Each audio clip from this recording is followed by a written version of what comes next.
Melanie, iha, napapansin ko lang nitong nakaraan napapadalas yata ang pagsama mo ron kay Rezel ba yun?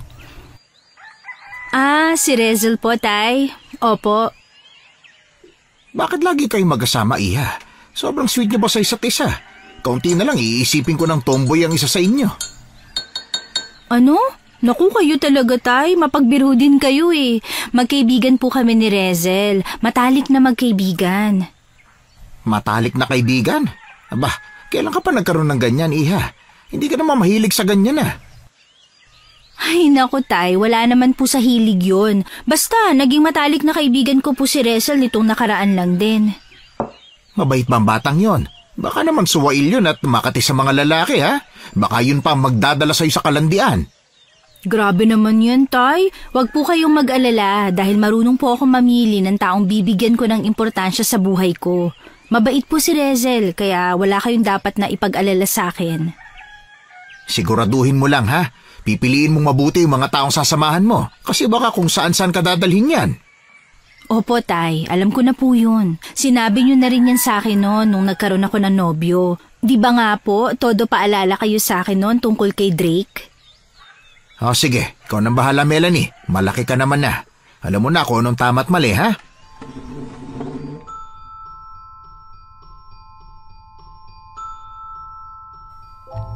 Napangiti na lang ako sa walang katapusang paalala sa akin ni Itay tungkol sa mga taong pinapapasok ko sa buhay ko. Magandang araw po pala sa inyong lahat. Ako si Melanie, bunsong anak. Matagal nang pumanaw ang aking ina dahil sa sakit na cancer. Bata pa lang ako nung binawian siya ng buhay kaya lumaki akong kulang sa pagmamahal ng isang ina. Buti na lang, nandyan ang tatay kong sobrang bait. Hindi lang siya isang ama para sa akin, kundi ina na rin, kuya, ate at kung ano-ano pa. Kayang gampanan ni Itay ang lahat para sa akin, kaya masasabi kong kompleto pa rin ang aking buhay. Isang pastor sa simbahan ng tatay ko, kaya mabait talaga siya. Namana ko kay Itay ang aking kabaitan. Ang sabi rin ng ibang tao, maganda rin daw ako gaya ng aking inay. Marami rin akong alam na gawin. Talented at skilled nga, ika pa nila. Matulungin at maawain ako sa kapwa. Kaya noong naranasan ko ang isang nakakakilabot na pangyayari sa aking buhay, hindi ko lubos maisip kung bakit nangyari yun. Naging mabait naman ako, pero may mga tao talagang nagdadala ng impyerno sa buhay ko.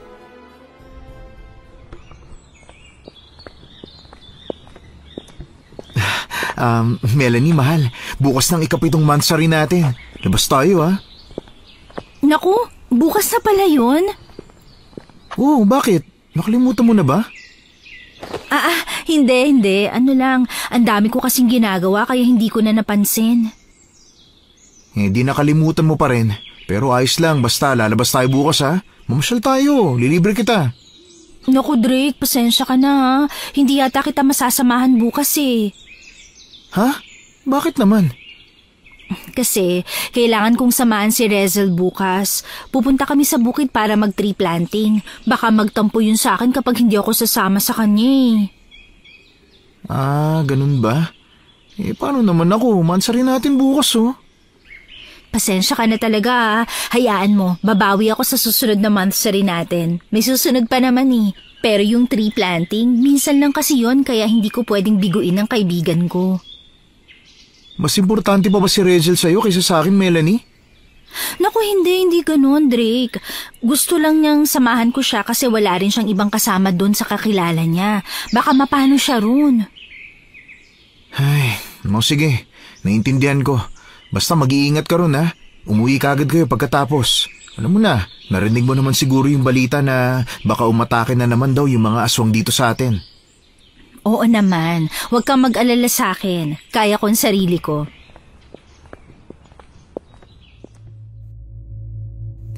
Kinaumagahan, maaga akong gumising para magpaalam kay Itay. Nagpunta agad ako sa bahay nila Rezel para hindi ako mahuli sa biyahe papuntang bukid. Ilang oras lang ang ginugol ng biyahe at nakarating din agad kami. Panay tsikahan lang kami ng kaibigan ko habang nagtatanim nga kami ng mga maliit na halaman. Kung saan saang paksa kami napupunta at panay tawanan nga kaming dalawa. Hanggang sa napunta sa aswang ang aming usapan, kaya medyo hininaan na namin ang aming boses.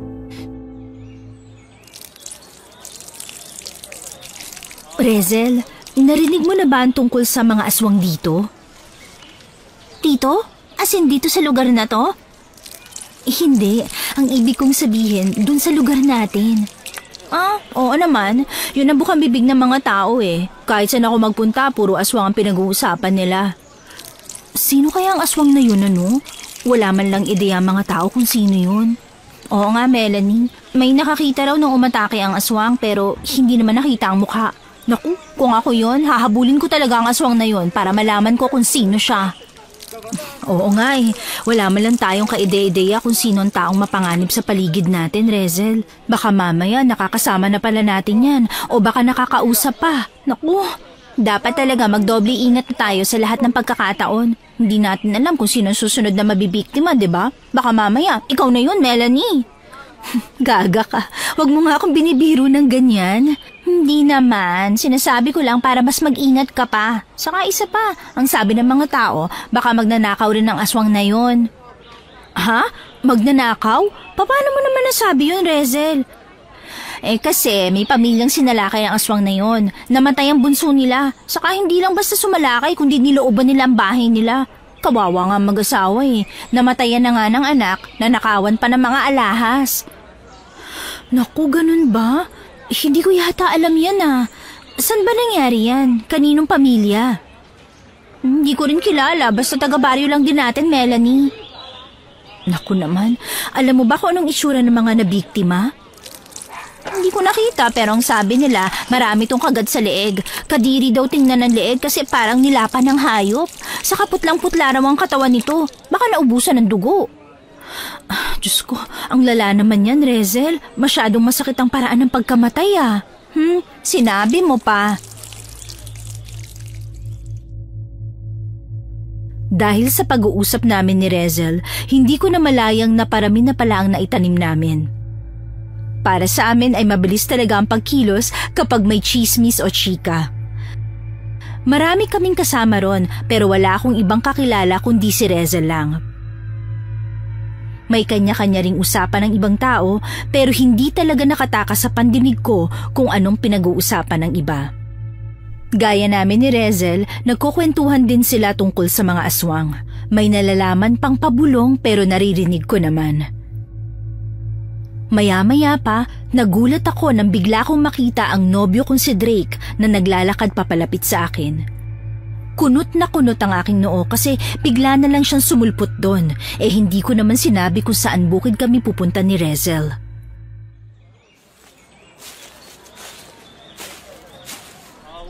Drake?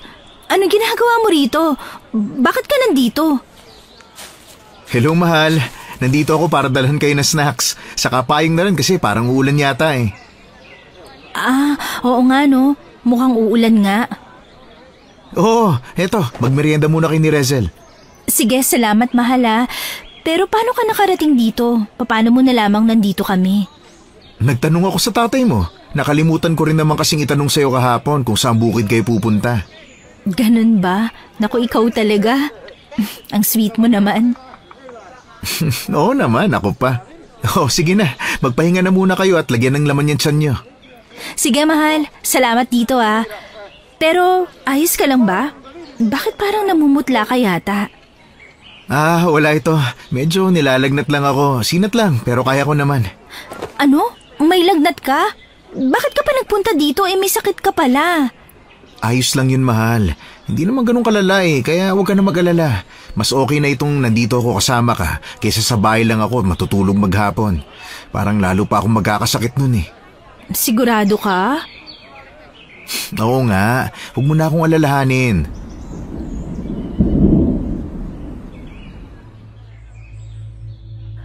Kahit nag-aalala ko sa nobyo ko, hindi ko pa rin mapigilang ngumiti dahil sa pagiging sweet niya sa akin. Muntik ko na nga makalimutan na nasa tabi ko nga pala si Rezel at nanonood lang sa amin. Napapansin kong medyo sumimangot ang kaibigan ko, pero natatawa na lang din ako sa kanya. Wala kasi siyang nobyo at mukhang naiinggit siya sa akin, kaya ganun ang reaksyon niya. Pero hindi naman yun big deal sa akin. Maya-maya pa, nagpatuloy ulit kami sa pagtatanim hanggang sa natapos din sa wakas. Kaya lang, sakto naman ang pag-ambon hanggang sa unti-unti nang bumabagsak ang ulan.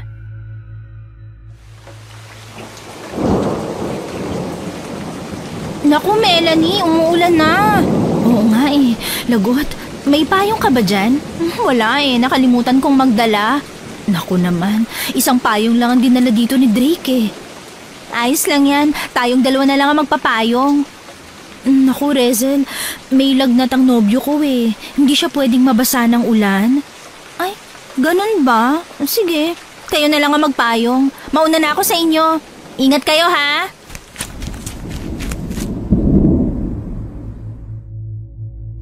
Bigla-bigla na lang tumalikod si Rezel sa amin kasabay ng pagpayong sa akin ng nobyo ko. Otomatikong napakunot ang aking noo sa kinilos ni Rezel. Para siyang nagmamaldita sa akin at halatang nagtatampo siya. Tatawagin ko na sana pero pinigilan ako ni Drake. Hayaan mo na siya, mahal. Kaya na niya sarili niya, malaki na yun. Mukhang nagtatampo yata si Rezel sa akin eh. Oo, halata naman pero ayos lang yan. Sa totoo lang, hindi ko talaga gusto ang ugali niyang kaibigan mong yan.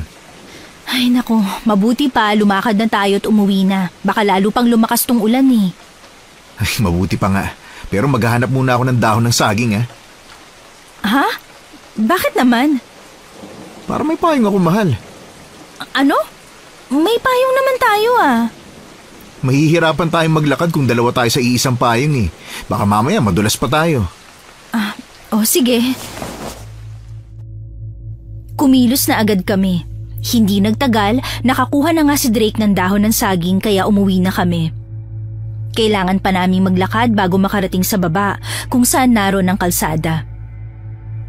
Habang naglalakad kami, tahimik lang ang paligid at wala kaming ibang kasama kasi nauna nang magsipagtakbuhan ng mga kasama namin. Hindi ko alam kung bakit bigla akong kinabahan. Parang may nararamdaman kasi ako nakamasid sa amin kahit hindi ko nakikita kung sino yon. Kaya pabulong kong tinanong ang aking nobyo.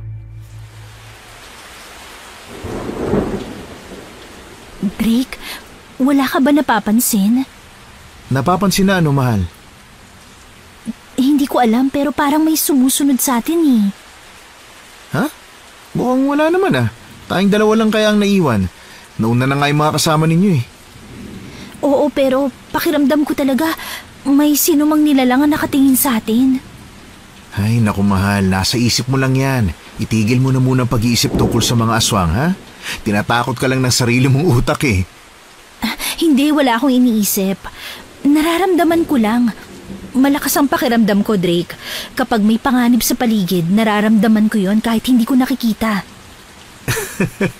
Palabiro ka talaga, mahal. Ano ka, makapangyarihang nilalang, diwata? Drake, hindi ako nagbibiro. Oo na, sige na. Kung ano man yung nararamdaman mo, ikalma mo na yan. Bilisan na natin ang paglalakad at nang makaabot na tayo sa kalsada. Pagdating namin sa kalsada kung saan nakapark ang motor ni Drake, unti-unti namang tumila ang ulan kaya nakapagmaneho na siya ng maayos. Pero pinapayungan ko pa rin dahil nga may lagnat ang nobyo ko.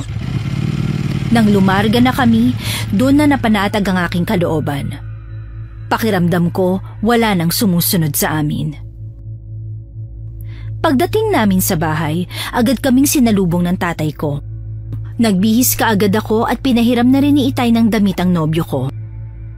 Nung nag-uusap kami, hindi ko napigilang banggitin ang tungkol sa pagtatampo ni Rezel sa akin. Anong sabi mo, Iha? Nagtatampo ang kaibigan mo? Aba, bago yata yun Hindi po, Tay. Maraming beses na siyang gumaganon pero hindi ko lang sinasabi sa inyo. Hindi niyo naman po kailangan malaman Maliit na bagay lang naman yun. Aba, mukhang may saltik pa yata yung kaibigan mo, Iha. Hindi naman po. Baka nasaktan lang talaga siya. Bakit naman daw? Ano bang nangyari ha? Abay, ganun pala kababaw yan eh. Akala ko ay kung ano na yan. Hayaan mo na yung batang yon, Melanie. Maldita naman pala yun eh. Tay, ayan na naman po kayo eh. Tama naman ako ah. Alam nga namang susuyuin mo siya. Nako, mabuti pa ay magpalit ka na lang ng kaibigan, iha. Yung may matinong pag-iisip. Hindi kaya niyang wrestle na yan na mukhang lagi may tinatago sa'yo. Po? Tinatago? Ano ibig niyo sabihin, Tay? Wala anak. Wala namang masyadong matibay na basehan para manghusga ng kapwa. Basta iha, huwag ka lang masyadong makakampante sa kaibigan mong yan dahil masama talaga ang pakiramdam ko sa kanya. Kung ganun pareho po pala tayo ng pakiramdam, Tito. Sinabi ko rin yan kay Melanie. Ewan ko po ba, parang may mali talaga kay Rezel. Ay naku, ewan ko sa inyong dalawa. Diyan na nga kayo at may lulutuin lang ako. Oh, ano namang iluluto mo, iha? Yung paborito pong ulam ni Rezel. Ano? Bakit naman? Huwag mo sabihin sa akin manunuyo ka sa kanya. Ganun na nga po, Tay. Hayaan nyo na nga po ako. Baka mamaya mainis pa ako sa inyo. Sige kayo. Ay, Osya. Gawin mo kung anong gusto mo. Basta pinagsasabihan ka na namin ni Drake, ha? Oo na nga po. Hayaan nyo na ako rito. Nagpaalam na rin sa amin si Drake dahil kailangan na niyang umuwi sa kanila. Si Itay naman, kunot na kunot pa rin ang noon niya habang pinapanood niya akong magluto. Kung makapanuyo raw ako ng kaibigan, para daw akong nanunuyo ng nobyong galit. Hindi ko maintindihan kung saan nanggaling ang pagkaayaw nila kay Rezel. Wala naman silang pinagbabasehan, kaya minsan ay hindi ko mapigilang mainis sa sarili kong ama at nobyo. Pagkatapos kong magluto, nagpaalam na kaagad ako sa tatay ko para magpunta sa bahay nila Rezel. Hindi yun malapit mula sa amin pero hindi rin naman ganun kalayo. Kaya naman yung lakarin lang. Ano oras ka naman uuwi, anak? Hapon na, oh. Baka abutin ka pa ng gabi ron, ha? Hindi naman po, Tay. Uuwi rin ako agad pagkatapos kong maibigay ito sa kanya. Sige, iha. Huwag ka masyado magpapagabi roon, ha? Alam mo naman ang panahon ngayon. Laging may panganib dyan sa tabi-tabi. Baka mamaya, mabalitaan ko na lang na nilapa ka na ng aswang. Grabe naman po kayo sa akin, Tay. Gusto niyo bang mamatay na ako? Hindi ganon, Melanie. Sinasabi ko lang ito sa'yo para matakot ka at mag-ingat. Para naman umuwi ka na maaga. Oo na nga po eh. Uuwi ako na maaga bago pa dumilim ang paligid. Okay na po, ha? Aalis na ako, Tay. Oo na. Sige na. Mag-iingat ka, anak, ha? Opo, Tay. Salamat po. Tuluyan ang tumila ang ulan kaya hindi na ako nagdala ng payong. Mag-isa ako naglalakad papunta sa bahay nila Rezel. Medyo kinakabahan ako sa hindi ko malamang dahilan. Hindi naman yun ang unang beses kong manuyo pero pakiramdam ko may kakaiba na sa pagkakataong yun. Nainis lang ako kasi hindi ko malaman kung anong mali, basta ang pakiramdam ko lang ay may kakaiba. Sobrang nawiwirduhan na nga ako sa sarili ko, pero inisip ko na lang na impluwensya lang yun sa mga pinagsasasabi ni Itay tungkol sa kaibigan ko. Makalipas ang ilang minuto kong paglalakad ay nakarating din ako sa kanilang bahay.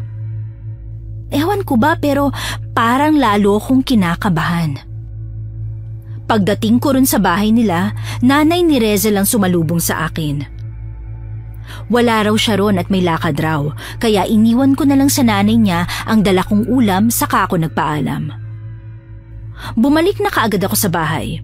Habang naglalakad pa uwi, may nakasalubong akong lalaki na halos kasing edad lang ng tatay ko.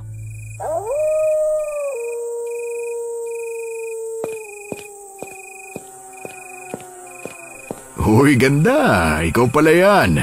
Kala ko sinong diwatang nakasalubong ko eh. Po? Magandang hapon po.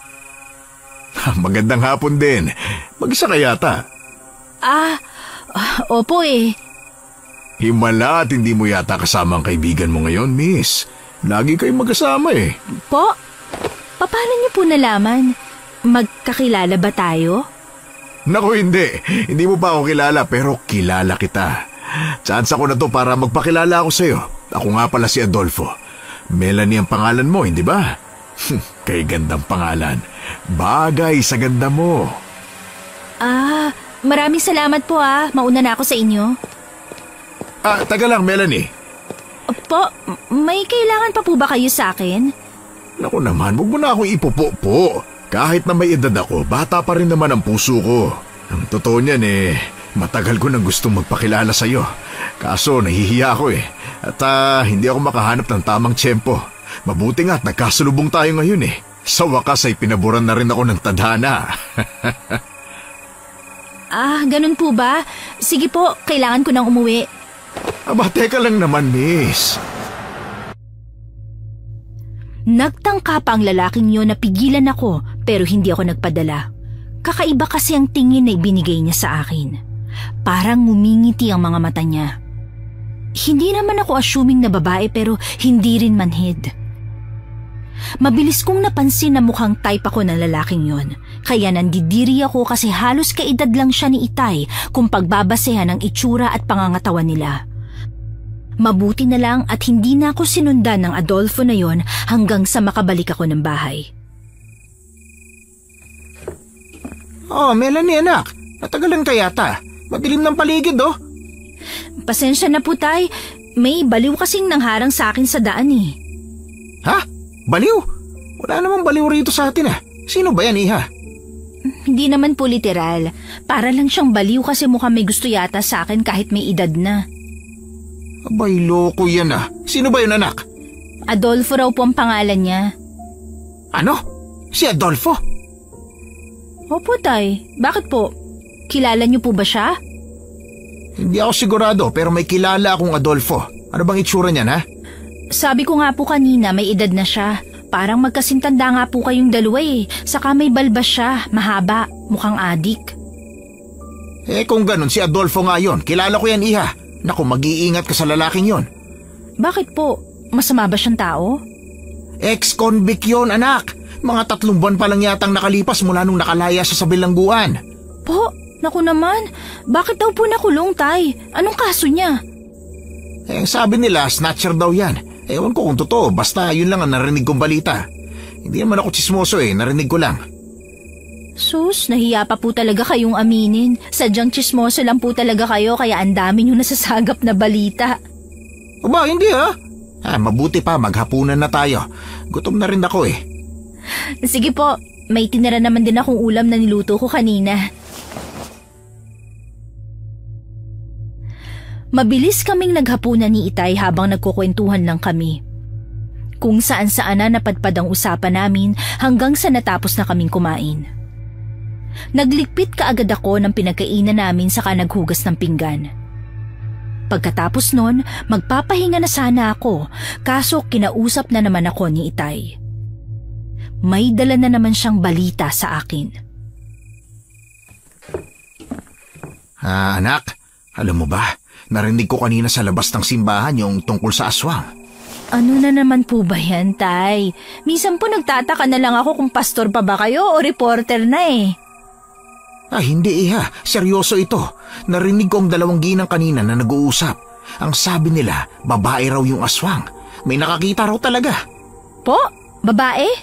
Ay oo anak. Mahaba raw ang buhok kaya babae talaga yun. Hindi naman po nakakapagtaka kung babae ang aswang. Bihira lang naman ng lalaki. O tapos po, anong meron doon? Wala naman. Gusto ko lang sabihin sa'yo para naman may ideya ka.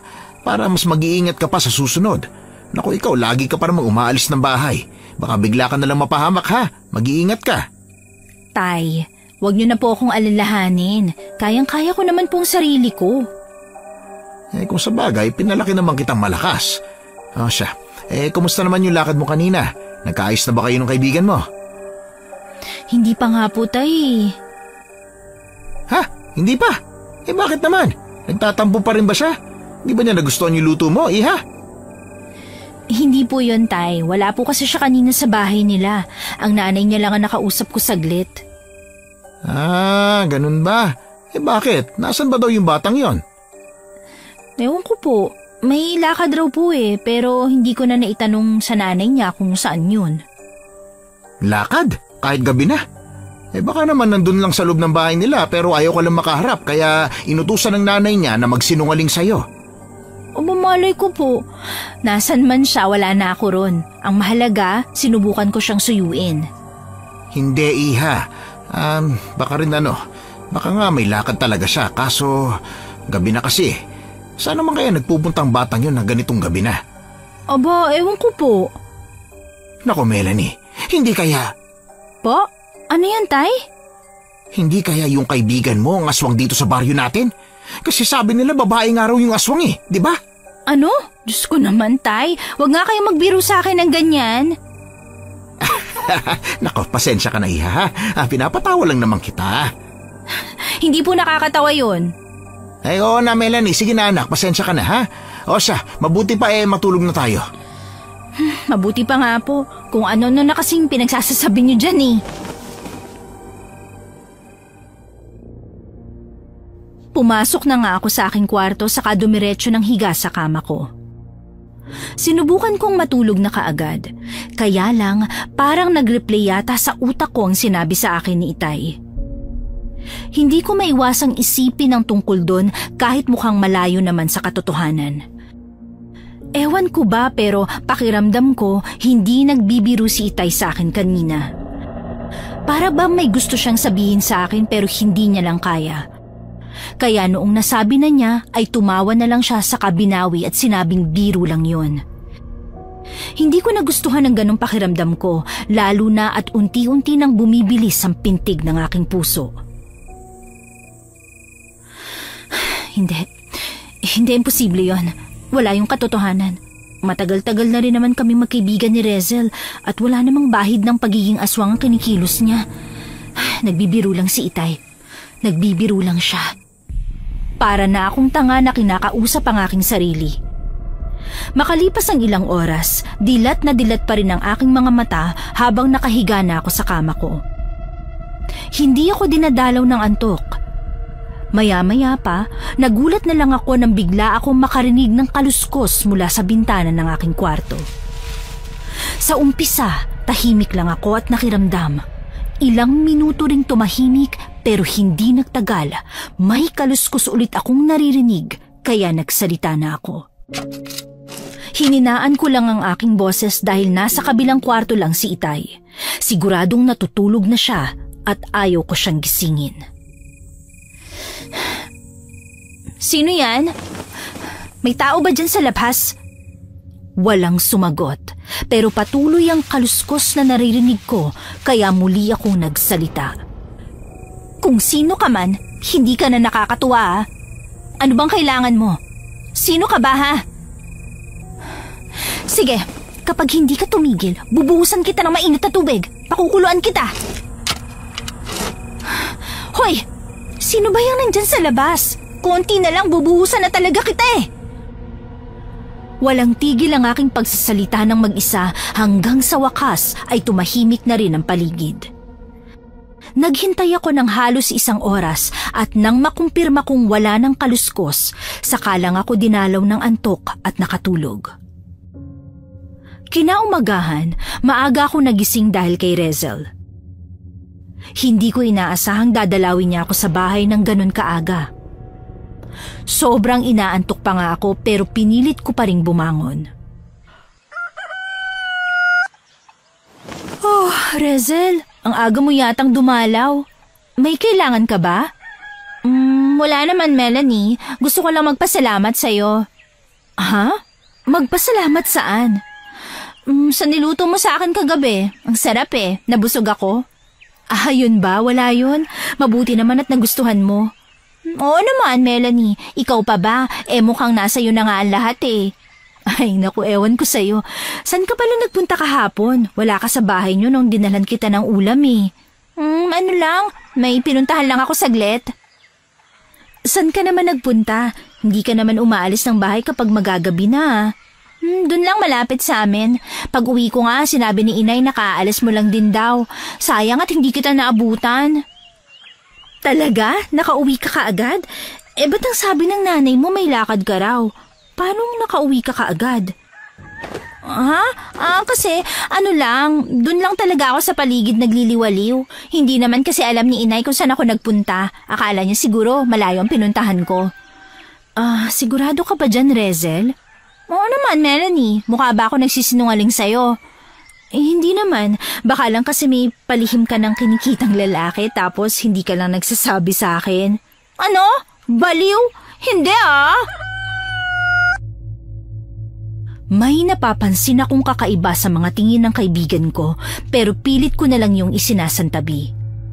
Ewan ko ba pero bigla kong naalala ang usapan namin ni Itay nung nakaraan. Yung nabanggit niyang baka may kinalaman si Rezel sa mga pangyayaring kakaiba sa baryo namin.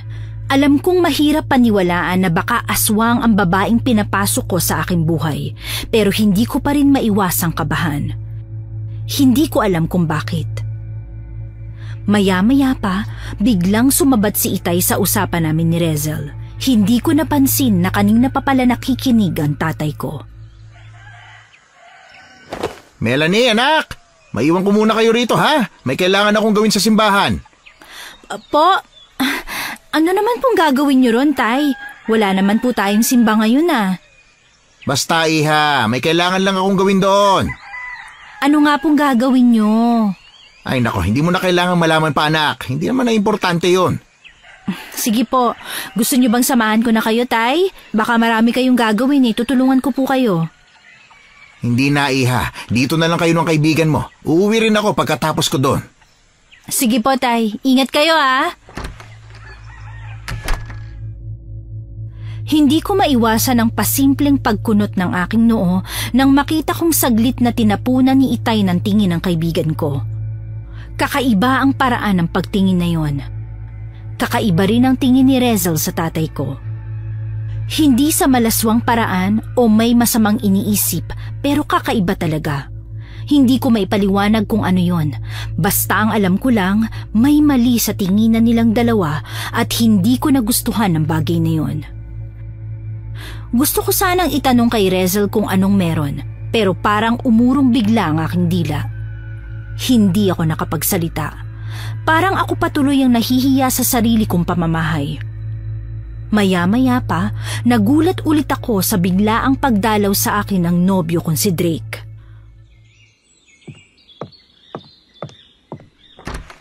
Uy, mahal, napadalaw ka. May lagnat ka pa. Hello, mahal. Magandang umaga. Namiss lang kasi kita. Saka wala na akong lagnat. Ganun ba? Mabuti naman kung ganon. Halika, tuloy ka. Pagpasok ni Drake sa bahay namin, sumalubong kaagad sa kanyang paningin si Rezel. Ewan ko pero parang nag-iba kaagad ang ekspresyon ng mukha ng nobyo ko. Hindi siya mukhang dismayado dahil kasama namin ang kaibigan ko, kundi mukha siyang gulat at takot dahil sa nakita niya. Litong-lito na ako noong mga sandaling yon. Hindi ko maintindihan kung bakit kakaiba ang tingin nila kay Rezel. Una si Itay, tapos sunod ang nobyo ko. Mahal, nagdala nga pala ako ng pangmerienda saka maraming prutas. Saan ko ito ilalagay? Sa kusina lang yung mga prutas, mahal. Yan namang pangmerienda, dito yan sa sala. Salamat nga pala, nag-abala ka pa. Naku, wala yun. Saka dito ko rin balak tumambay sa bahay ninyo buong araw Talaga? Wala ka bang ibang lakad ngayon? Wala ka bang ibang aasikasuhin? Wala, mahal. Magpapahinga lang ako dito sa inyo ngayon. Ang ingay kasi sa bahay. Dumalaw yung pamangkin kong makulit. Ganun ba? Sige. Habang kinakausap ko ang aking nobyo, pinapakiramdaman ko rin ang paraan niya ng pagtingin kay Rezel, maging ang tingin ng kaibigan ko sa kanya. Parang pag-aalala at takot ang nakikita ko sa mga mata ni Drake. Isang bagay na hindi ko maintindihan kasi bakit naman siya matatakot sa kaibigan ko. Kay Rezel naman, parang hindi na rin tama ang paraan niya ng pagtingin kay Drake. Para niyang inaakit ang nobyo ko kaya medyo naiinis ako. Maya-maya pa naisipan ni Drake na gumawa kami ng fruit salad mula dun sa dala niyang mga prutas. Nakapagdala rin pala siya ng ibang ingredients kaya hindi na kami lalabas ng bahay para bumili. Tulong-tulong kaming tatlo sa paggawa.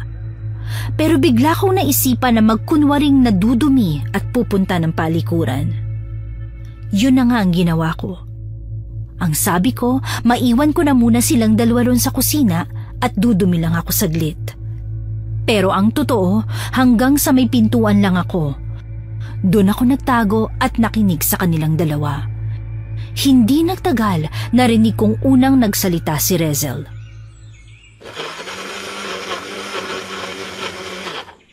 Drake, ilang taon na ba kayo ni Melanie? Wala pa kaming 1 taon. Ganun ba? Ilang buwan na kayo? Magwawalo pa lang. Naku, hindi pa pala matagal ang relasyon nyo. Oo, hindi pa. Kayo, ilang buwan na kayong magkaibigan ng nobya ko? Mga 3 buwan, di ba? 4 na buwan? Mga nasa ganyan nga, pero hindi na mahalaga yun sa amin. Yung sa inyo ang interesado ako. Ano? Anong ibig mo sabihin? Alam naman natin na kahit yung mga mag-asawa, naghihiwalay, di ba? Tapos, anong gusto mong ipalabas ngayon, Rezel? Wala naman. Gusto ko lang sabihin na hindi lahat magkakatuluyan habang buhay.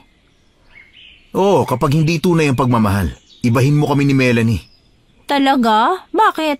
Ano ba nakita mo sa kanya? Ano sa tingin mo? Marami naman siyang katangian na kamahal-mahal, di ba? Sigurado ka ba dyan, Drake? Oo naman, siguradong sigurado. Talaga?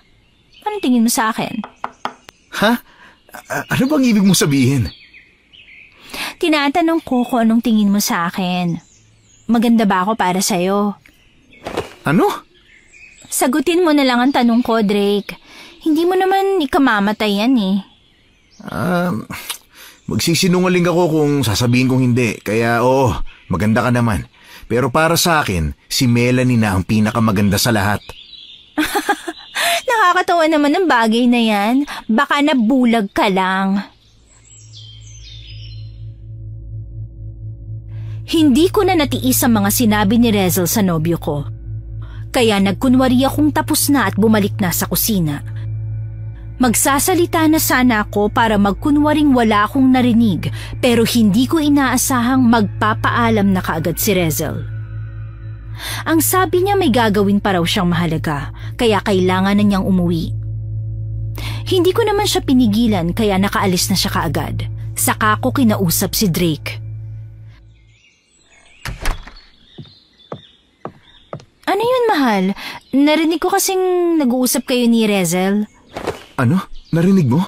Kanina ka pa ba dyan? Oo, hindi naman talaga ako dumumi. Andyan lang ako sa tapat ng pintuan, nagtatago. Naku, kung ganon, narinig mo pala lahat? Oo. Hindi ko nga alam kung matutuwa ba ako o mag-aalala na narinig mo eh. Kasi kaibigan mo yun. Oo nga eh. Mukhang nilalandi ka yata ni Rezel. Ganun na nga ang napapansin ko, mahal. Kaya nga, naiilang ako eh. Ano bang meron dyan sa kaibigan mo? Bukod sa mapanganib ang pagkatao niya, mukhang malandi pa ha? Mapanganib ang pagkatao? Anong ibig mo sabihin? Nandito na ako, anak! Bago pa man makasagot si Drake, nagulat na ako sa biglaang pagdating ni Itay. Talagang sumulpot lang siya ng biglaan sa kusina. Ni hindi ko man lang napansing nasa labas siya ng bahay. Hindi kasi tumahol ang alaga naming aso. Naputol ang usapan namin ni Drake dahil doon. Baka kasi kung ano pang isipin niya. Kakaiba pa naman mag-isip ang mga matatanda. Si Itay na lang ang pinakinggan namin dahil gaya ng lagi niyang ginagawa, may dala na naman siyang balita para sa amin. Iho, alam niyo ba, mainit-init pa ang balitang ito. Oh, ano na naman po ba yan, Tay? Sabihin niyo na at wag na kayong magpabitin pa dyan. Oo, Iha, nabalitaan ko. May namatay na naman daw kagabi.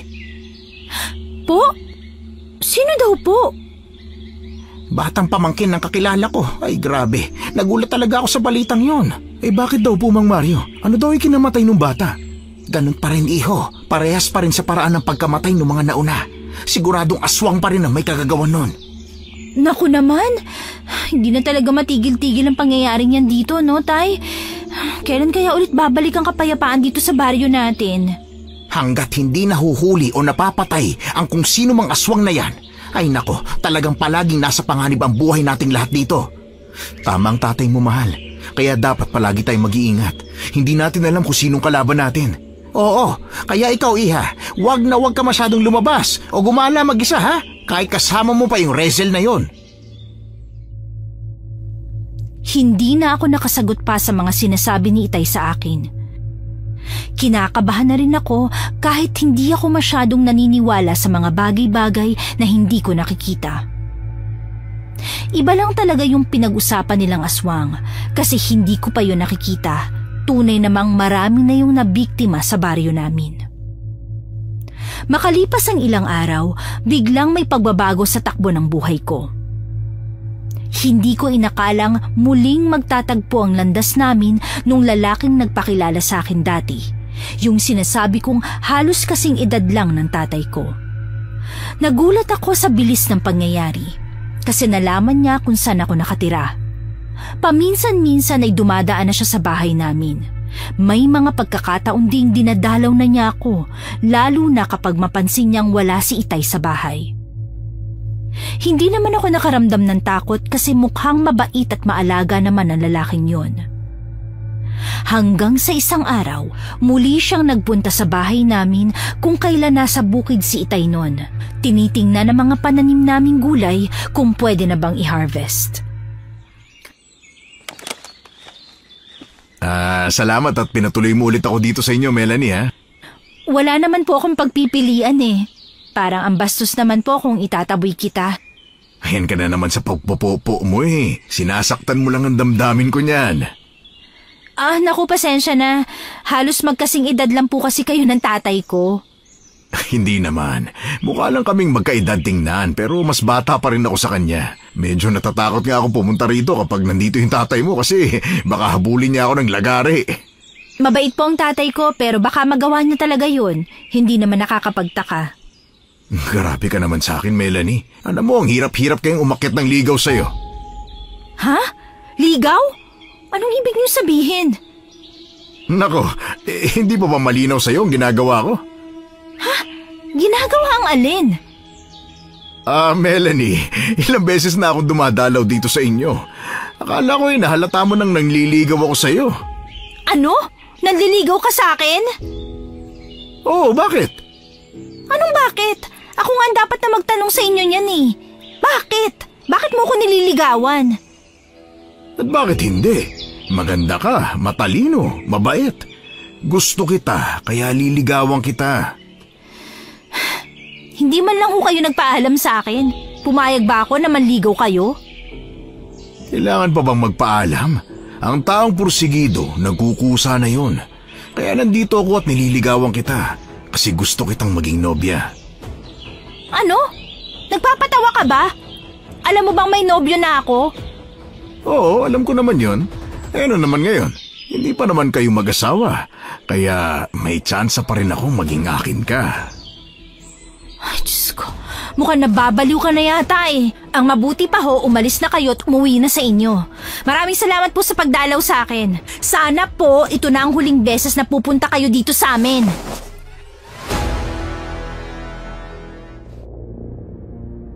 Akmang magsasalita pa si Mang Adolfo pero tinulak ko na siya palabas ng bahay saka sinarhan ng pinto.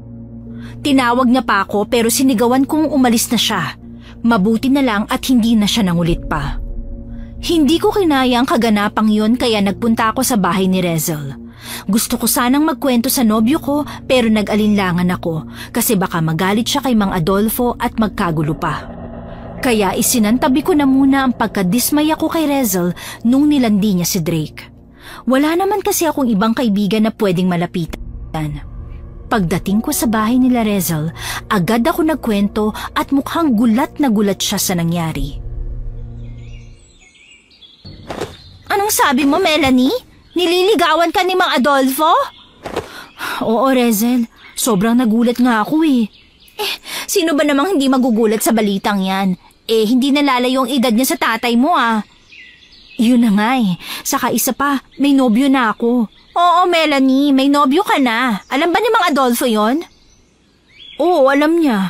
At teka nga pala, Kilala mo na pala si Mang Adolfo? Kailan pa? Ah, yun siya. Matagal ko nang kilala yun. Kumpare yun dati ng tatay ko eh. Ah, ganun ba? Anong gagawin ko ngayon, Rezel? Hindi pwedeng magpatuloy ang taong yun sa ginagawa niya. Baka magkagulo sila ni Drake kung malaman niya ang tungkol doon. Hayaan mo na lang. Hindi mo naman alam kung sino makakatuluyan mo eh. Hayaan mo naman ligaw siya. Ha? Ano sabi mo? Hahayaan ko lang si Mang Adolfo na ligawan ako? Oh, Melanie, bakit? Ano? Nababaliw ka na ba? At bakit ko naman siya hahayaan? May nobyo na nga ako. Ay, kilala ko naman si Mang Adolfo, Melanie. Kapag may gusto siya, siya lang talaga makakapagdesisyon kung titigil siya o itutuloy niya hanggang sa makuha niya to. Wala ka na magagawa kahit umayaw ka pa. Hindi ako makapaniwala sa mga sinabi ni Rezel sa akin. Doon ko talaga harap-harapang napatunayan na hindi siya isang tunay na kaibigan. Saka hindi na dapat ako magtaka kasi mukhang gusto ni Rezel na maghiwalay kami ni Drake. Pero kahit anong mangyari, hindi ko hahayaang magtagumpay ang babaeng yun. Umuwi na lang ako sa amin nang hindi nagpaalam kay Rezel. Bahala na kung anong isipin niya sa akin. Kinaumagahan, inaya ako ni Itay na magpunta sa bukid namin para mag-harvest daw ng mga gulay. May konti kaming pananim nun. Handa nang i-harvest kaya tumulong na kaagad ako. Hapon na nang makauwi kami at doon lang kami naghapunan sa kubo namin. Inilakad ko kaagad sa palengke ang ilang mga gulay namin para mabenta ko na. Mabilis lumipas ang oras. Naubos din ang lahat ng paninda kong gulay kaya naglakad na ako pauwi. Doon, muli na naman akong inabangan ni Mang Adolfo. Ayoko sana siyang kausapin pero hinarangan niya ang dinadaanan ko. Pwede po bang tumabi kayo sa dinadaanan ko, Mang Adolfo? Kailangan ko na makauwi sa bahay eh. Hinihintay na po ako ng Itay ko. Sandali lang naman, Melanie. Huwag ka naman masyadong magmatigas dyan. Alam kong may gusto ka rin sa akin kaya huwag mo nang itago pa yan. Ano? Ano sinasabi niyo dyan, Mang Adolfo? Wala po akong gusto sa inyo at may nobyo na po ako. Kaya sana po tigilan niyo na ako. Hindi pwede, Melanie. Hindi ako titigil hanggat hindi kita nakukuha. Alam kong nagpapakipot ka lang dyan. Alam ko na mga ganyang galawan yung mga babae. Hindi po ako nagpapakipot sa inyo. Talagang hindi ko kayo gusto at wala akong balak na magkasala sa aking nobyo. Sus, yan ang gusto ko eh. Pakipot? Nakikiraan, Mang Adolfo. Uuwi na ako. Hindi. Hindi mo pwedeng gawin sa akin to, Melanie. Kung hindi ka bibigay sa akin, papatayin kita.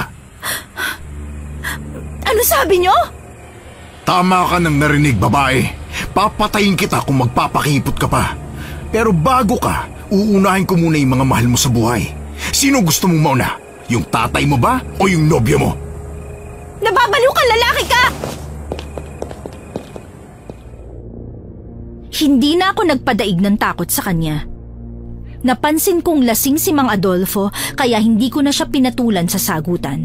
Agad na akong tumakbo para ilayo ang aking sarili mula ron. Hanggang sa makarating na ako sa kabahayan, takbo pa rin ako ng takbo. Tinanong na ako ng mga kapitbahay namin kung anong nangyayari sa akin pero hindi ko sila pinansin. Pagdating ko sa bahay, pumasok kaagad ako sa kakinandado ang pintuan namin. Tuloy nagulat si tatay nang makita niya akong humahangos at parang hinahabol ng multo. Melanie, anak! Napano ka? Bakit ka humahangos dyan? Para kang hinahabol ng multo ah! Tay, daig pa po talaga to ng multo. Ano? Bakit? Sino humahabol sa'yo? Hindi ko po alam kung hinabol niya pa rin ako hanggang dito eh. Basta po, muntik na ako mapahama kanina. Bakit nga, Iha? Ano bang nangyari? Sabihin mo na kagad sa akin dahil may ibabalita rin akong mahalaga sa'yo. Talaga po? Kung ganun, mauna na kayo, tay. Sabihin mo muna sa akin kung ano yan. Ay hindi, Iha. Ikaw nang mauna. Mukhang seryoso yung sa'yo eh. Sige na, magsabi ka na. Kasi po, tay, may gustong pumatay sa akin. Ano? Pumatay? Tama bang pagkakarinig ko, Melanie? Opo, Tay. Tama po. Aba, hindi na maganda yan ah. Sino ba yung taong yan? Saka ano bang nangyari at gusto kanyang patayin? Nagkaroon ka ba ng kaaway? Hindi po, Tay. Alam niyo namang hindi ako palaaway Ano ngang nangyari? Pwede ba, Melanie? Sabihin mo na lang ng diretsyo. Hindi yan, paputol-putol ka dyan. Nagsasayang ka lang ng oras Ano po kasi, may lalaking nagkagusto sa akin. Hindi ko po siya gusto, pero pinipilit niya ako. Pinapwersa niya ako. Tapos nung tinanggihan ko siya, gusto niya akong patayin. May siraulo palang taong yun Sino ba yun, Iha? Bakit ngayon ko lang nalaman ng tungkol dyan, mahal? May iba palang nagkakagusto sa'yo? Drake, nandito ka pala? Oo, nasa kusina ako kanina, nagluluto. Narinig ko lang ang usapan ninyo. Ano ba nangyayari, mahal? Ayos ka lang ba? Hindi ko inakalang nandun pala si Drake sa bahay namin. Tuloy ay parang umurong ang aking dila na magsumbong kay Itay kung sino ang lalaking nagbanta sa buhay ko. Pero mapilit ang aking nobyo. Ayaw niyang manahimik lang ako, kaya sa huli napilitan akong ipagtapat sa kanilang dalawa ni Itay ang katotohanan. Gulat na gulat sila nang malaman nilang kasing edad ni Itay ang lalaking nagkagusto sa akin. Pero kung nagulat sila sa aking kinuwento, mas nagulat ako sa binalita ni Itay sa akin. Hindi ako makapaniwala sa mga sinasabi mo sa amin ngayon, Iha. Opo, Tay. May hirapan po talaga kayong maniwala kasi kasing edad nyo lang si Mang Adolfo. Sa dinami-rami ng babaeng pwede niyang magustuhan, ako pa talaga na halos kasing edad lang ng anak niya, kung meron man siya nun. Hindi yan ang ibig kong sabihin, anak. Po? Bakit? Ano po ba yun, Tay? Kasi anak, sino ba namang mag-aakala na ang lalaking nagkagusto sa'yo ay siya ring aswang ng baryo natin? Po? Ano sabi niyo? Pakiulit nga. Namali yata ako ng dinig Tama ka nang narinig, mahal. Kanino ko lang din nalaman na si Mang Adolfo pala ang aswang dito sa atin. Kaya nagpunta ako rito sa inyo kasi nag-alala ako para sa inyong dalawa ng tatay mo. Teka nga lang, sandali lang Ipaliwanag nyo nga muna sa akin. Paano nangyari yun? Paano si Mang Adolfo ang aswang dito sa atin? Anong paano, anak? Siya ang aswang. Yun na yun. Wala nang paano-paano kasi aswang talaga siya. Siya ang nambibiktima ng mga tao rito sa ating baryo. Siya ang panganib sa ating paligid. Pero, paano? Hindi ko po napansin na aswang pala ang taong yun. Malay namin, Iha. Saka mahusay naman talaga magpanggap ang lalaking yun. Wala ngang ni isang nakapansin sa tunay niyang katauhan kahit yung mga kaibigan pa niya. Tama ang tatay mo, mahal. Nangyari lang talaga na may nakakita kay Mang Adolfo habang nambibiktima siya ng tao. Kaya nailigtas ang taong yun bago pa malapan ang aswang na yun. Oo, Iha, may saksi sa huling pangyayaring yun. Pero, hindi ko po maintindihan, Tay. Hindi ba't ang sabi nyo nung nakaraan sa akin, babae ang hinihinalang aswang kasi mahaba raw po ang buhok? Naku anak, gumamit kasi ng wig ang Adolfong yun. Inakala tuloy ng mga taong nakakita sa kanya na babae siya, lalo na't hindi talaga nakita ang mukha niya noon. Aba, matalino rin pala ang Mang Adolfo na yun Oo, mahal. Kaya ikaw, magdoble ingat ka na talaga sa susunod. Huwag ka nang pupunta sa kung saan na wala kang kasama, ha? Lalo na ngayon may gusto pala sa'yo ang aswang na yun. Oo, Iha, saka pinagbantaan pa niya ang buhay mo. Naku naman bakit ba biglang nagkaganito ang buhay ko?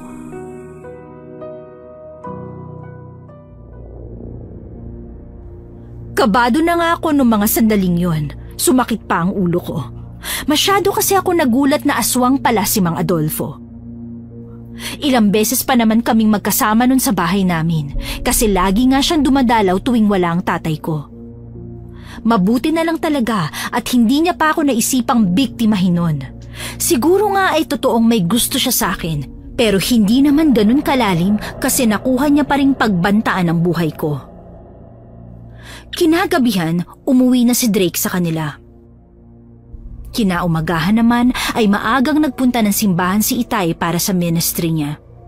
Naubusan kami ng tubig na maiinom kaya nag-igib muna ako. Hindi yun malayo mula sa aming bahay pero hindi rin ganun kalapit. Saka may iilang bahay pa rin na nakapaligid kung saan kami nag-iigib. Sakto namang nagpang-abot kami ni Rezel doon. Hindi agad ako naging komportable sa presensya niya. Ayaw ko siyang kausapin kaya tahimik lang ako habang nag-iigib ng tubig. Kaya lang, bigla siyang nagsalita.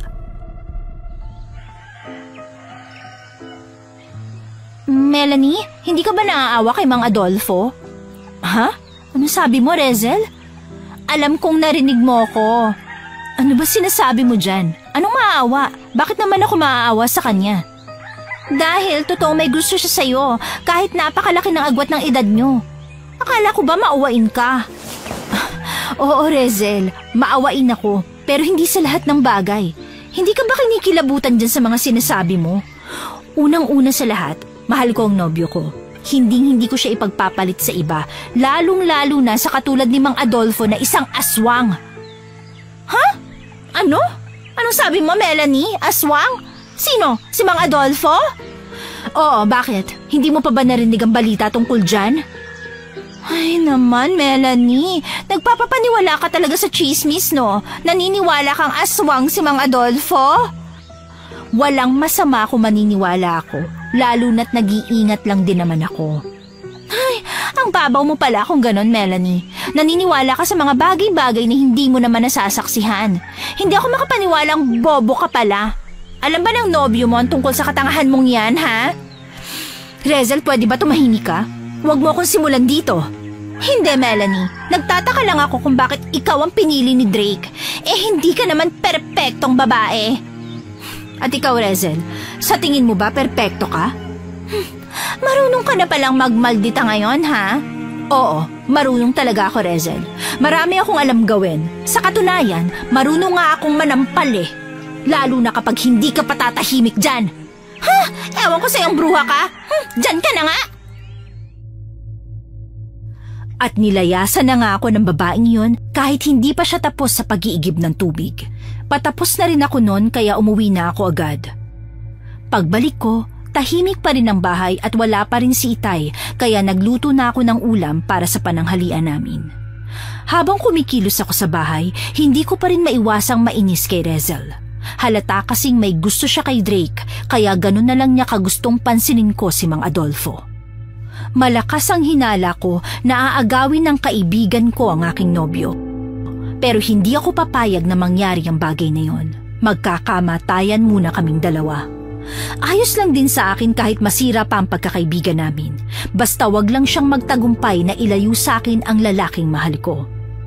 Pag-uwi ni Itay, napansin niyang tahimik lang ako habang kumakain kami. Madalas naman ay madaldal ako kahit punong-puno pa ng pagkain ng aking bibig.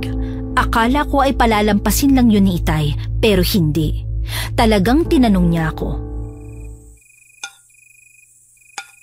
Melanie, anak, anong klaseng mukha na naman ba yan?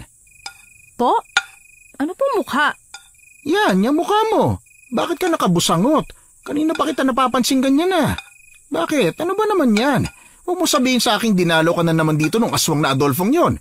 Abay, talagang matataga ko ng ulo nun kahit pastor pa ako ng simbahan natin. Hindi naman po ganun kaseryoso. Hindi? Bakit? Ano ba yan? Hindi po, Tay. Hindi po yun. Si Rezel po kasi, nag-usap kami kanina dun sa igiban ng tubig. Nagpang-abot kami. Oy, bakit naman, Melanie? Ano bang problema ninyo? Kamusta na pala yung batang yon? Nag-away na nga po kami, Tay. Ha? Nag-away kayo? Bakit naman? Kasi po, parang binabastos niya na kasi ang relasyon namin ni Drake eh.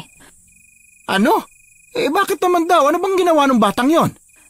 Gusto niya po kasing bigyan ko ng pagkakataon si Mang Adolfo na papasukin sa buhay ko, Tay. Ano ka mo? Aba, nababaliw na yung kaibigan mo. Anong papasukin sa buhay mo? Nasisiraan na yata yan ang baita. Yun na nga po eh. Alam naman niyang mahal ko ang nobyo ko tapos ngayon bigla niyang sasabihin sa akin na bigyan ko ng chance si Mang Adolfo. Ang tanda na nga po nun eh. Bakit naman niya nasabi sa iyo, Iha? Hindi ko po alam.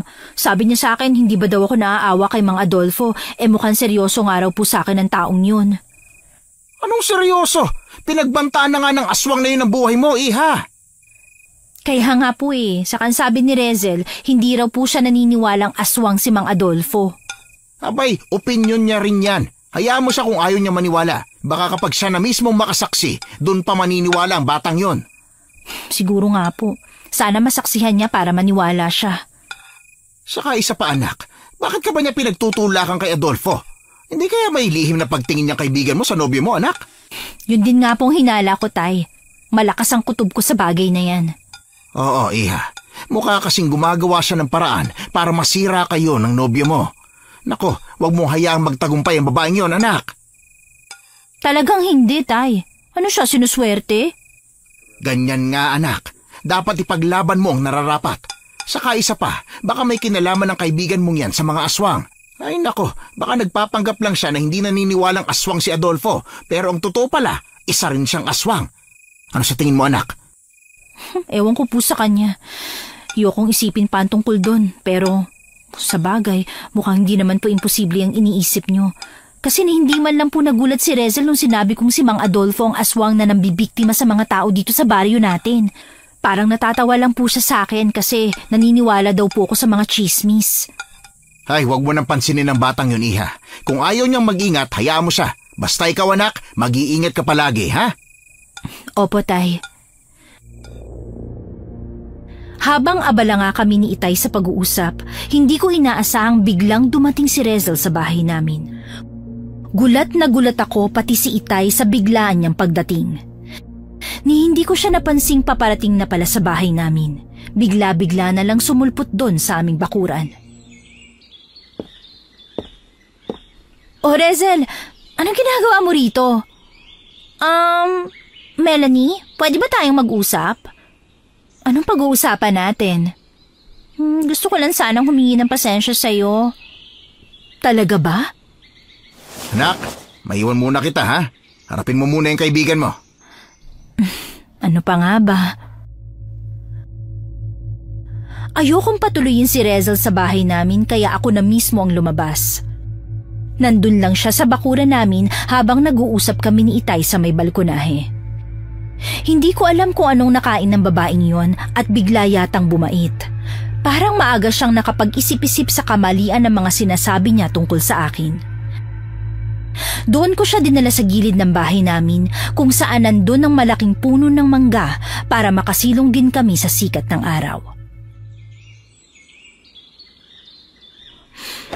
Rezel, ano bang kailangan mo't napadalaw ka dito? Melanie, pasensya ka na talaga sa mga nasabi ko, ah. Ano pa nga ba? Siyempre, magpapasensya ako. Alangan namang habang buhay kitang kamumuhian, 'di ba? Pero sana, wag mo nang ulitin yun, ha? Oo, pangako, hindi na. O sige, yan lang ba sasabihin mo? Gusto ko lang bumawi sa'yo. Medyo matagal na rin tayong hindi nakakapag-bonding eh. Ililibre sana kita. Talaga ba? Oo, may ipon naman ako eh. Kain tayo sa masarap na karenderya. Libre ko. Hindi na nga ako nakatanggi nun. Nagpaalam ako kay Itay at sobrang kunot ang kanyang noo. Halatang tutol siya pero wala pa ring nagawa kasi lumarga na ako at sumama na kay Rezel.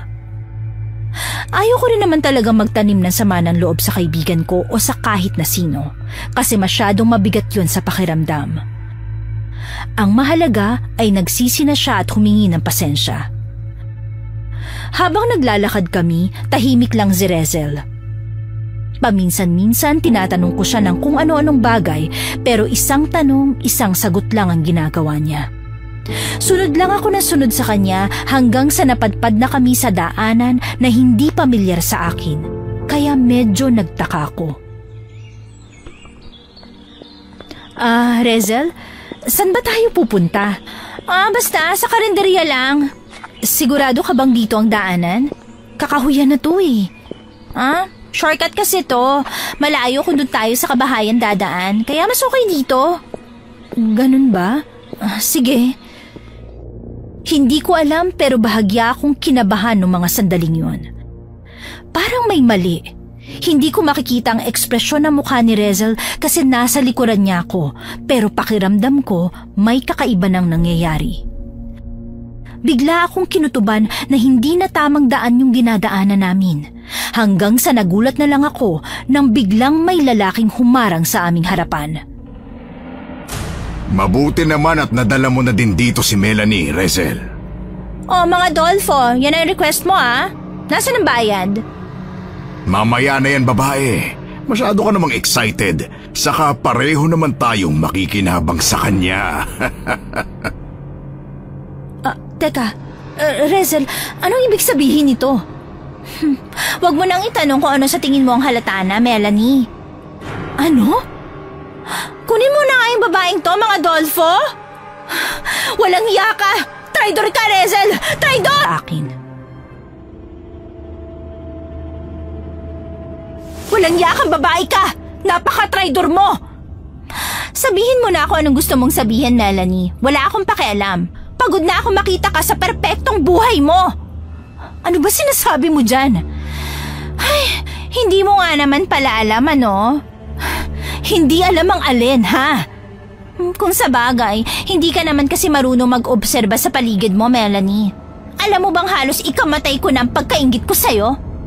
Ikaw na maganda, matalino, mahinhin, mabait. Ikaw na babaeng mahal na lahat ng tao sa paligid mo. Tapos ako, paano naman ako, Melanie, ha? Ano yung sinasabi mo dyan, Rezel, ha? Nasa iyo na ang lahat ng bagay na gusto kong maranasan ko. Tapos, kasalanan ko ba yon, Rezel? Kasalanan ko ba? Oo, kasalanan mo. Dapat lang na kasalanan mo kasi pabida ka. Bida-bida! Hindi ko inasahang sasapakin niya ako ng mga sandaling yun. Masyado ako nagulat sa pagiging marahas ni Rezel. Kung usapan lang, ayos lang sana. Pero bigla siyang nanakit kaya hindi na rin ako nagpatalo at nilabanan ko na siya. Ano ba, Rezel? Akala ko ba may malalim na pinaguhugutan niyang ines o galit mo sa akin? Pero naiinggit ka lang pala. Inggitera ka! Hindi ako inggitera. Sadyang maswerte ka lang sa buhay mo at minalas ako. Pero ngayon, magkakabaliktad yon. Kasi sisiguruhin kong ikaw naman ang mamalasin. Mahusay at natalo mo ang kaibigan mo, Melanie. Mang Adolfo. Ngayong tapos na kayong magpatayan dyan. Ako naman. Ano ba talagang kailangan mo sa akin? Hindi pa ba halata? Siguradong alam mo na kung anong klaseng pagkatao meron ako, Melanie. Pagkatao? O baka naman pagkaaswang? Natumbok mo! Ganun nga ang ibig kong sabihin. Hindi na nga ako malayang maglibot kung saan-saan dahil pinaghahanap na ako ng mga tao rito. Gusto nila akong hulihin. Gusto nila akong patayin. Dapat lang. Sa dami ng mga biniktima mo, dapat lang na mabura ka sa listahan ng mga buhay. Ano ngayon ang pinuputok ng butsi mo, Mang Adolfo? Ha! Matapang ka talagang babae ka. Tingnan natin kung hanggang saan ang tapang mo ngayon. Bago pa man ako mapatay ng mga taong naghahanap sa akin, sisiguraduhin ko munang matitikman muna kita.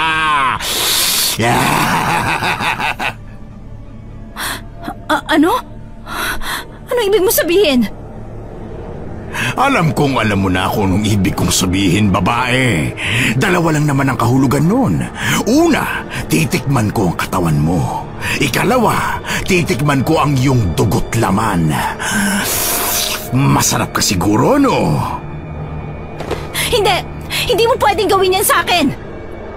Ah, talaga ba, Melanie? Bakit? Ano bang laban mo sa akin? Tatakas ka rito? Sa tingin mo ba makakatakas ka pa? Bakit naman kita dadalhin dito kung alam kong pwede ka pang makatakas? Kaya kita kinalagan kasi alam ko na kahit tumakbo ka papalayo, mahahabol at mahahabol pa rin kita. Demonyo ka! Oo, talaga. Talagang demonyo ako. Kung hindi ka sana nagpakipot sa akin, bubuhayin pa sana kita. Kung ako sa'yo, hindi na ako magmamatigas pa, Melanie. Bakit mo ba ginagawa sa akin to? Ano bang kasalanan ko sa'yo, Mang Adolfo? Wala naman. Maliban sa tinanggihan mo ko, wala ka ng ibang kasalanan sa akin. Sadyang sinaktan mo lang ang damdamin ko. Kaya heto ang napala mo ngayon, Melanie. Mang Adolfo, huwag niyo pong gawin sa akin to. Nagmamakaawa ako sa inyo. Naku, talaga ba? Nagmamakaawa ka na ngayon? Bago yan ah. Kanina lang sobrang tapang mo. Tapos ngayon bigla kang nagmamakaawa? May binabala ka siguro, no? Wala po. Wala akong binabalak. Hindi mo ko maiisahan, Melanie. Kahit umiyak ka pa ng dugo dyan, hindi mo ko maiisahan. Parang awa niyo na po. Marami pa akong pangarap sa buhay. At ano naman ang pakialam ko ron? Hindi ko nahawak ang takbo ng buhay ko, Melanie. Kahit saan ako magpunta, siguradong huhulihin at papatayin ako ng mga tao. Kaya hindi ako papayag na mamatay nang hindi nakukuha ang gusto ko. Pwes mamamatay ka nang hindi nakukuha ang gusto mo! Drake! Sobrang nagulat ako sa biglaang pagsulpot ni Drake sa kinaroroonan namin. Kasunod niya ang tatay ko may bitbit na mahabang itak, parang sasabak sa laban. Si Drake rin may dalang kutsilyo. Drake! Itay! Ano ginagawa niyo rito? Sa halip na sagutin ako, parang kidlat lang na sinugod nilang dalawa ang kalaban namin na nasa aking harapan. Kaya mabilis akong napatayo, saka umatras ng ilang hakbang palayo sa kanila.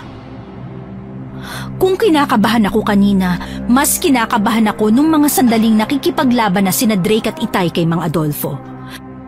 Nanginginig ako sa takot, lalo na't may dala silang mga patalim na posibleng magpahamak sa kanila. Hindi sanay sa ganong uri ng laban ng nobyo ko, lalong-lalo na si Itay, na isang pastor sa simbahan. Hindi ko na nga mapigilan ng sumigaw.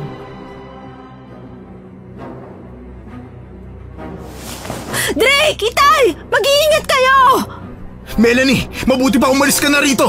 Oo anak, may mga kasama kaming naglilibot sa gubat na to para hanapin ka. Sigurado makikita mo rin sila pag alis mo rito. Ano? Hindi pwede yun, Tay! Hindi ko kayo iiwan dito! Melanie, sige na, umalis ka na. Hindi nga pwede, Drake! Bakit hindi? Kasi hindi ko naman alam ang daan paalis dito. Baka maligaw ako. Eh di lalo kayo mahihirapan sa paghanap sa akin. Hindi ko alam kung maiinis ba ako noon sa sinabi ni Drake sa akin o maiinis ako sa sarili ko. Napakawalang kwenta ko naman kasi nung mga sandaling yon.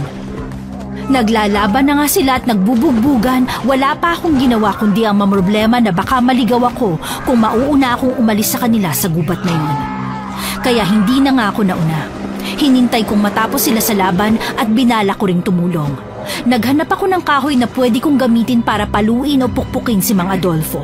Pero bago ko pa man magawa yon, napatumba na siya ng nobyo ko.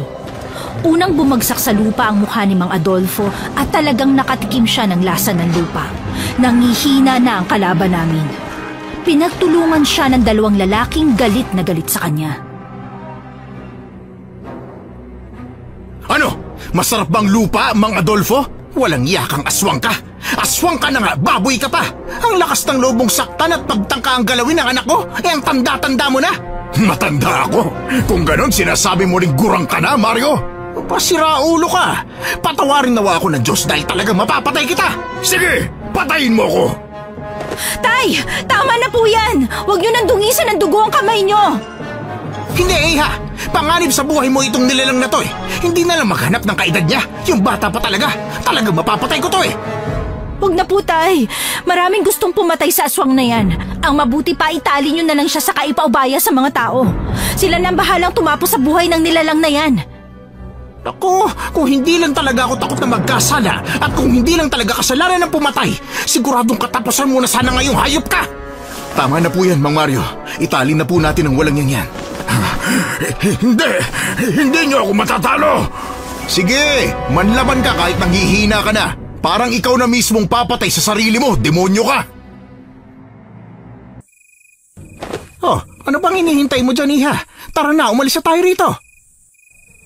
Tay, paano po si Rezel? Hayaan mo ng babaeng yan dyan, Melanie. Magigising din yan at mamaya uuwi na sa kanila. Pero, baka mapano siya rito? Ay nako, Iha. Wala namang baboy ramo dito para lumapas sa kanya. Hayaan mo na yan. Hindi naman niya ikamamatay kung makatulog siya ng ilang oras dyan. Tama ang kaibigan mo, Melanie. Tinraidor ka ng peking kaibigan mo na yan. Kaya tayo na at iwanan natin siya rito. Hindi pwede. Dali na lang natin siya sa bahay para matanong din kung bakit niya ako pinagkanulo. Mahal naman, alam ko na yun. Saka may hirapan din kaming buhatin ng si Rezel. Oo nga, Iha. Kita mo naman buhay na buhay pa tong Adolfo na to, oh. Kanina pa nagpupumiglas. Pag ito makatakas dahil sa Rezel na yan, abay, ewan ko na lang talaga. Sa kabila ng mga sinabi ng aking nobyo at itay, hindi pa rin ako nagpadaig sa kanila. Oo, aminado akong galit ako kay Rezel dahil sa ginawa niyang kataksilan sa akin. Pero tinuring ko pa rin siyang isang matalik na kaibigan, kaya kahit papano may konti pa rin akong pag-aalala para sa kalagayan niya. Kaya sa huli, napilit ko pa rin ang tatay ko na dalhin namin si Rezel. Sina Itay at Drake ang humahawak kay Mang Adolfo, samantalang kami namang dalawa ni Drake ang nagtulungan sa pagbuhat kay Rezel. Magkabilang kamay ang gamit ng nobyo ko. Sa kaliwa, hawak niya si Mang Adolfo, samantalang sa kanan naman, hawak niya si Rezel. Medyo nahirapan kami sa ganong sitwasyon pero tiniis lang namin hanggang sa nakasalubong na nga namin sa loob ng gubat yung mga kasama ni Itay na naghahanap sa akin. Tinulungan kaagad nila kami kay Mang Adolfo kaya nasa kamay na nila ang aswang na yon. Ang mga tao na ang bahala kung anong gagawin nila kay Mang Adolfo. Pagdating namin sa bahay, tulog pa rin si Rezel kaya pinahiga ko muna siya sa aking kama. Kasama pa rin namin si Drake. Mukhang wala siyang balak umuwi sa kanila hanggang nasa bahay namin si Rezel kasi nag-aalala siya na baka kung ano pang gawin ni Rezel sa akin paggising niya. Nakalimutan yata ng nobyo ko na kasama ko si Itay na magtatanggol sa akin. Bakit mo pa kasi dinala rito ang babae nga, Iha? Sa totoo lang po, Tay, hindi ko rin alam. Pero pakiramdam ko po, gusto kong maliwanagan kung bakit nagawa niya akong ipagkanulo ng ganon. Naging mabuti naman ako sa kanya kaya hindi ko maintindihan kung bakit ginusto niyang ipahamak ako. Sigurado ka bang wala kang ideya tungkol dyan, mahal? Ang sabi niya, naiingit lang siya sa akin. Yun lang ang alam ko. Kung ganon, sapat ng rason yun para putulin mo ng pagkakaibigan yung dalawa. Parang doon na nga ito mapupunta, mahal. Habang nag-uusap kami, unti-unting gumagalaw si Rezel hanggang sa tuluyan na nga siyang magising. Sobrang nagulat pa siya nang makita niya kaming tatlo, kaya otomatiko siyang napabalikwas ng bangon. Ano nangyari? Bakit ako nandito? Nasaan si Mang Adolfo, ha? Nandun sa mga tao, Rezel. At sigurado ako nagbabayad na siya ngayon ng mga kasalanan niya. Ha? Ano? Bakit? Ano ginawa niyo sa kanya? Tinatanong pa ba yan? Malamang binigay namin sa taong yun ang nararapat para sa kanya. Ang isang kagaya niyang aswang, hindi dapat mabuhay sa mundong to. Maliban na lang kung mabuti siyang aswang, pero hindi naman Kaya magbabayad ang Mang Adolfo na yon. Kung ganon, bakit mo ako dinala dito sa inyo? Anong kailangan mo sa akin? Ikaw ang may kailangan sa akin, Rezel. Kapatawaran. Pagkasabi ko pa lang nun, dahan-dahan ang bumaba ang kanyang paningin hanggang sa yumuko na siya. Nasa likuran ko pa rin sina Itay at Drake, kaya kung may masamang binabalak ulit ang babaeng yun laban sa akin, hinding-hindi na siya magtatagumpay. Akala ko ay magmamaldita pa siya, pero nagulat na lang ako nang makita ko ang pagtulo ng luha niya. Pinakiramdaman ko ng mabuti kung buong puso ba ang pagluha niyang yun o peke, pero nararamdaman kong nagmula na yun sa kanyang puso. Wala na siyang ibang sinabi kundi ang mga katagang, Melanie, patawarin mo ako. Nang dahil sa inggit ko sa iyo, naging